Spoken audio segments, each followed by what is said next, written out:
He's the god of mischief, the silver-tongued prince of Asgard, the villain we can't help but love.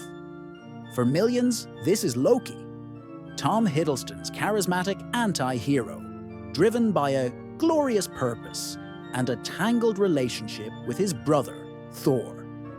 He's complex, charming, and ultimately a hero. But what if I told you this beloved character is a pale shadow of his original self?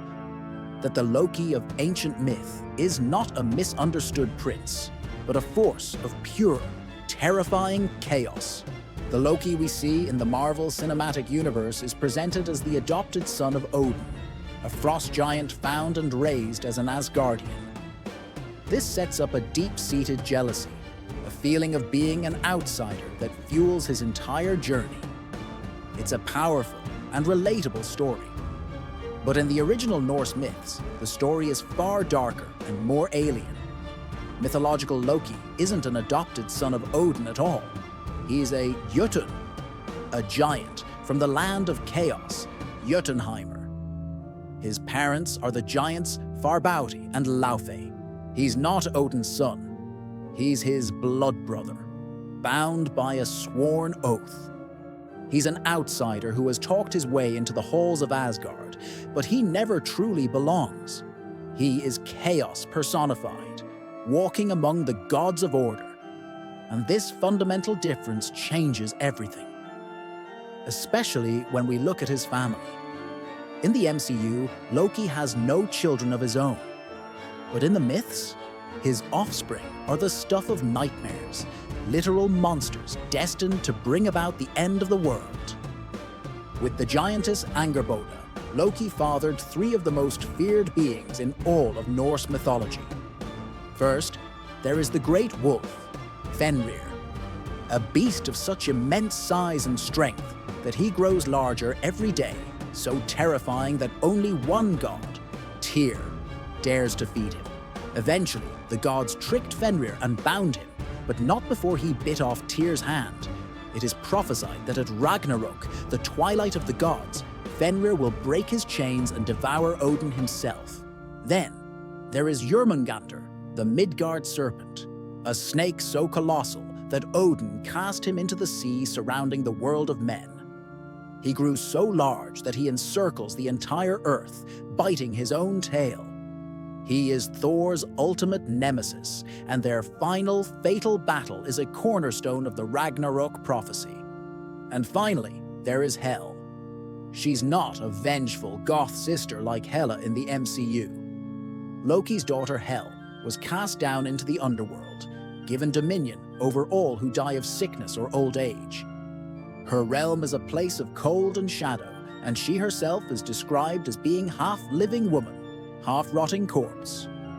These aren't just characters, they are apocalyptic forces, born from Loki's own chaotic nature.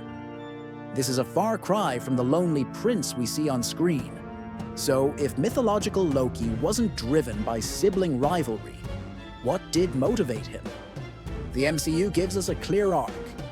Jealousy, a need for approval, a quest for a throne. But the myths paint a picture of something far more primal. A love for chaos for its own sake. He causes trouble not to gain power, but simply because he can. Take one of the most famous tales. Loki's prank on Sif, Thor's wife. One night, just for fun, Loki sneaks into her bedroom and shears off her magnificent golden hair, her most prized feature. When Thor threatens to break every bone in his body, Loki panics. To fix his mess, he travels to the dwarves, the master craftsmen. This act of pure mischief has enormous consequences. In his haste and through his trickery with the dwarves, Loki not only secures a new head of magical golden hair for Sif, but he also inadvertently commissions some of the greatest treasures of the gods. These include Odin's spear Gungnir, the golden boar Gullinbursti, and most famously, Thor's hammer, Mjolnir. Think about that. The most iconic weapon in the MCU exists only because Loki got bored and decided to play a prank. His chaos creates, but his chaos also destroys. His most wicked deed is the one that sets Ragnarok in motion, the death of Baldur. Baldur the Beautiful was the most beloved of all the gods, the son of Odin and Frigg. Frigg, fearing for his safety after prophetic dreams, made every single thing in creation, animals, plants, stones, diseases, swear an oath not to harm him. The gods found this hilarious. They made a game of it, throwing weapons at Baldur, watching them bounce harmlessly off. Loki, ever the agent of discord, was disgusted by this display. Disguised as an old woman, he tricked Frigg into revealing the one thing she hadn't asked: the mistletoe, which she thought was too young and harmless to pose a threat. Loki fashioned a dart from the mistletoe and gave it to Baldur's blind brother, Hödur, guiding his hand to throw it. The dart pierced Baldur, killing him instantly.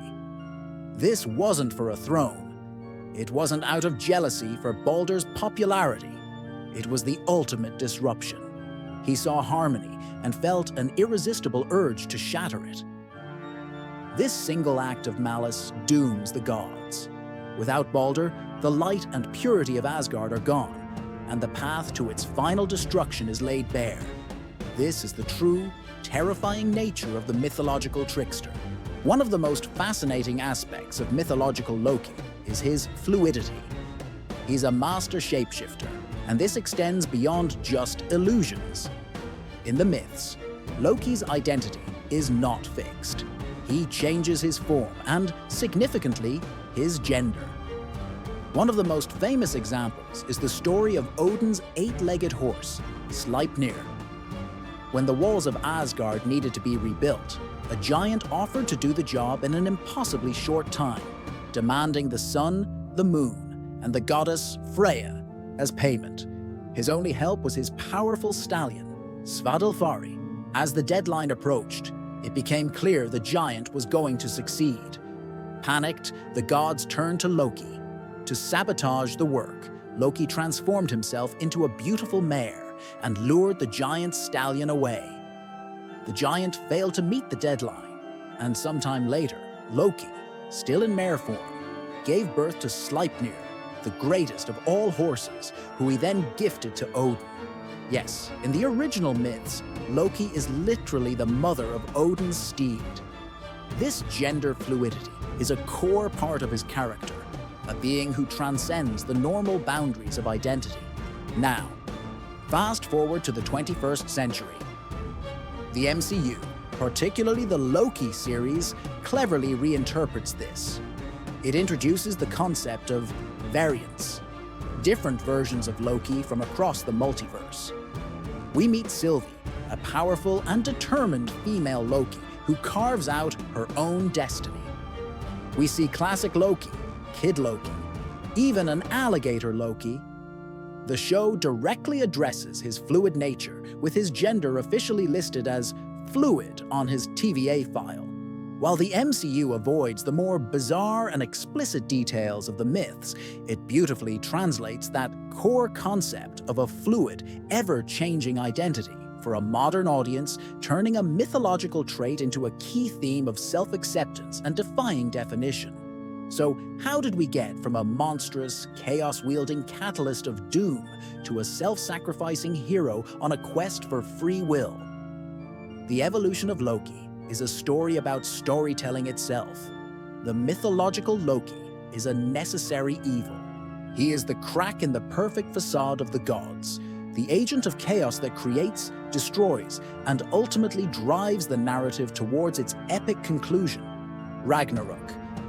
He is a function of the story, a force of nature more than a person.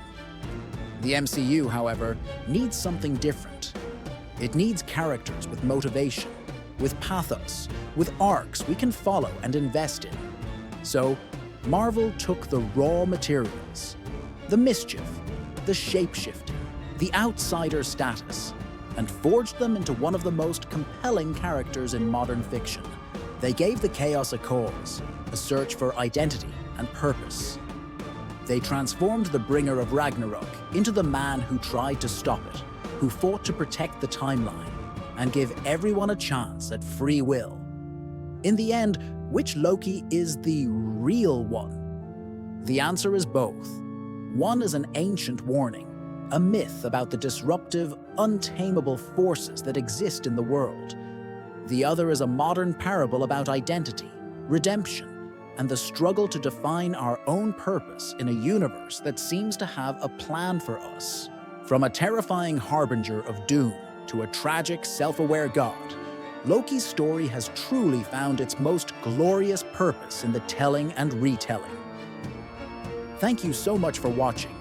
If you enjoyed this deep dive into mythology and media, be sure to hit that like button and subscribe for more content. Let us know in the comments which version of Loki you find more compelling. Until next time.